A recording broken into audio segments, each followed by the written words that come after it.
የተመረጡ የአገሪቱ ጦር መኮንኖች ፊታቸውን ወደ አማራ ልዩ ኃይል አዙረዋል። የአማራ ልዩ ኃይል የፊቱ መንፈስ ይጋረፋል። የጃዱ ደም ስር ልበ ሙሉነቱን ያሳብቃል።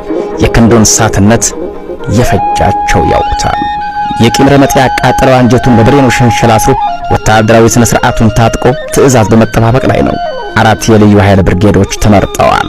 ወይ ግራ ካሱን ሰባብረው ድረማምሰው ታሪክ ሊሰሩ፣ ወይ አማራዊ ሰማዕትነታቸውን ሊቀበሉና ገድላቸውን በወርቅ ቀለም ሊያጽፉ።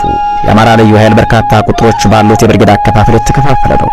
ከመካከላቸው በላይ ብርጌድ፣ ምኒልክ ብርጌድ፣ አባይ ብርጌድና ቴዎድሮስ ብርጌድ ለዚህ ታሪካዊ ድል ተመርጠዋል።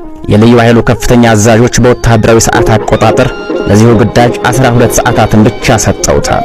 በዚህ 12 ሰዓታት ውስጥ ሰንሰለታማው ምሽግ ግራ ካሱ ካልተሰበረ መንግስት ወይ ጥሎ ሊፈረጥጥ ለያም ፖለቲካዊ ታክቲክ በመጠቀም ጦርነቱን ህዝባዊ በማድረግ ከውርደት መዳን ነበር የተያዘው እቅድ። በወታደራዊ ሰዓት አቆጣጠሩ መሰረት ውጊያው የሚጀመርበት ሰዓት ደረሰ።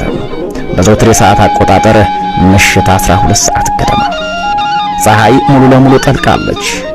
ደብዘዝ ያለ ብርሃኗ ብቻ ቀርቶ ነበር። 4ቱ ክፍለ ጦር አንድ ሴል ወይም አካል ተሰጥቶታል። ያም አካል የውጊያውን ማስጀመሪያ ረጅዲ ፋይፍን ተኮሰው።